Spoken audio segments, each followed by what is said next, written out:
Hello, my name is Haley Clark, and this is my persuasive speech.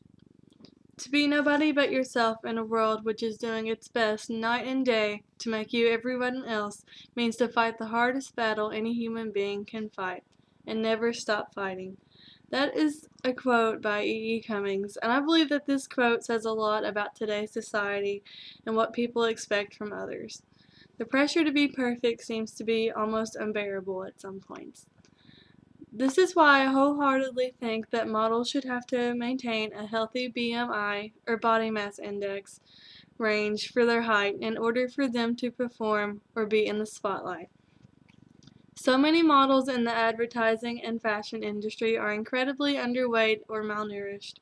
According to the body mass index, one is considered to be reasonably healthy if you have a BMI range from 18.5 to 24.9.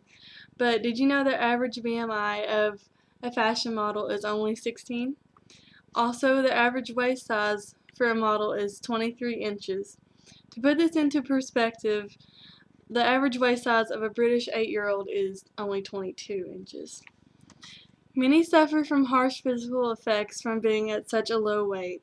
Such effects like low body temperature, skin that bruises easily, low heart rate, osteoporosis, arthritis, kidney failure, loss of hair, decay of teeth, low blood pressure, muscle wasting, heart complications, decreased blood sugar levels, and decreased energy.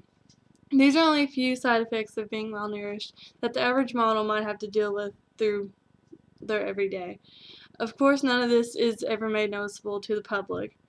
This is not including some of the mental effects that come at the cost of being perfectly stick thin, either.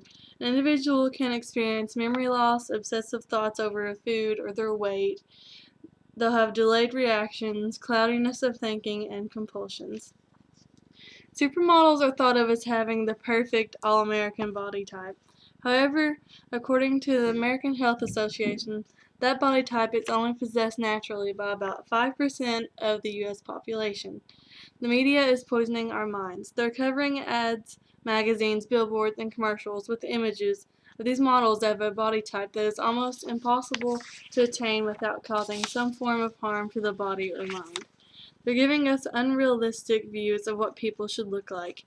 They post skeletal-like men and women in designer clothing with only one goal: to sell the product.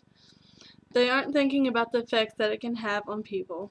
The media is responsible for causing men and women to view themselves as being inadequate just because they don't look a certain way. People get used to seeing these photoshopped pictures and naturally they start to compare themselves to them. "Why don't I look like that?" they'll say. "Why is my stomach so much bigger than hers?" It's honestly a process of endless thinking and comparing that will destroy the lives of many. People who aren't happy with their body can often develop many different illnesses as a form of a coping mechanism. Eating disorders such as anorexia and bulimia can become present. Body dysmorphic disorder, also known as BDD, depression, distorted body image, low self-esteem, and in severe cases even suicide can result from being so caught up in the way one looks.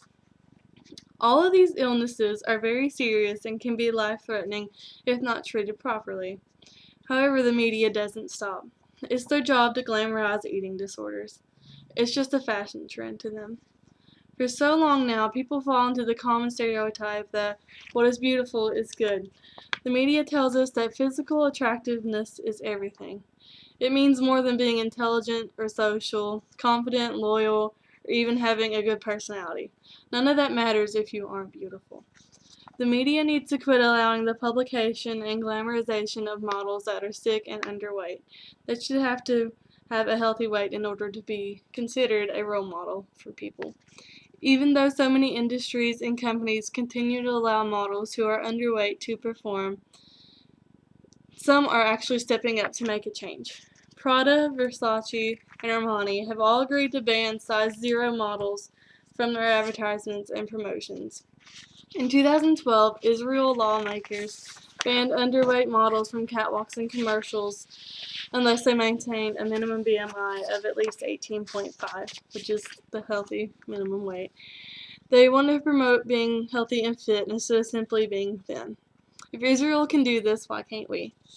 Another huge change was when Italian designer Nolita posted a billboard with a 28-year-old French model, Isabelle Caro. Isabelle fought a long and hard battle with anorexia since she was 13. He shocked everyone when the billboard was revealed. It showed the emaciated model, naked and bones protruding. It was in view for everyone who passed by. This inspirational and brave act showed the real, truthful, devastating side to eating disorders everywhere. It showed the public what the media didn't want them to see. Finally, the pink elephant in the room was addressed. If only more agencies can do things like this. I believe the world would be in much better hands if we didn't cover up the truth. Thank you.